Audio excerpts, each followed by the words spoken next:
Taong bayan ay unahin at dapat magkaisa. Ayusin ang mga problema ng ating bansa. Ang galit ay alisin at dapat magkasundo. Kung payapa ang ating bansa, aasenso nga tayo. Taong bayan ay unahin at dapat magkaisa. Itigil ang pag-aaway at ang pagkakagulo. Ang galit ay alisin at dapat magkasundo. Kung payapa ang ating bansa, aasenso nga tayo.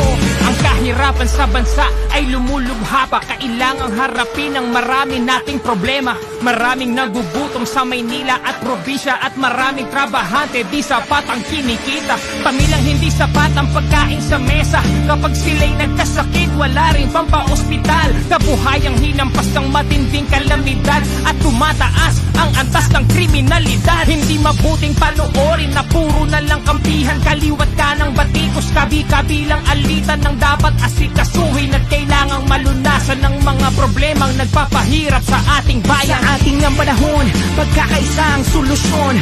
Magtulungan tayo, ito ang kailangan ngayon. Dapat nagkakaisa para payapa ang bansa.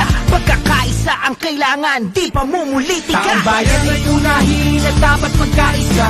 Ayusin ang mga problema ng ating bansa. Ang galit ay alisin at dapat magkasundo. Kung payapa ang ating bansa, aasenso nga tayo. Taong bayan ay unahin at dapat magkaisa. Itigil ang pag-aaway at ang pagkakagulo. Ang galit ay alisin at dapat magkasundo. Kung payapa ang ating bansa, aasenso nga tayo. Sana mo ay pansinin itong aming sinasabi. Kapayapaan ito ang nais namin na mangyari. Dahil problema ng bayan ay napakarami. Itigil ang bangayan at pagkakabahagi. Ang bansa ay payapa Kapag hindi bahagi. ang bansa ay masaya. Kapag walang kampi-kampi. Ang bansa ay uunlad. Kapag hindi kanya-kanya. Pagkakaisa ito ang dapat nating magawa. Panahon na para harapin mga problema ng bansa. Sa pagbabangayan ng bayan ang nagdurusa.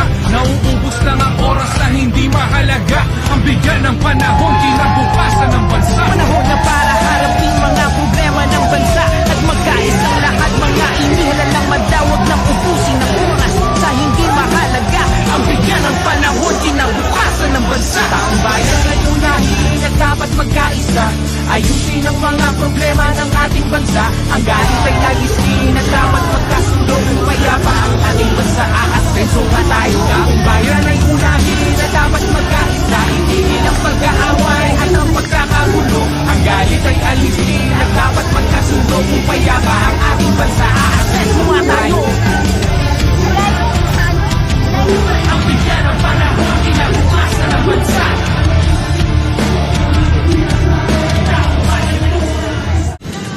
Don't forget to smash. Kung bago ka pa lang sa channel ko, paki-like, paki-share, paki-subscribe, paki-hit na rin ang notification bell para ma-update ka sa mga bagong vlog videos na i-upload.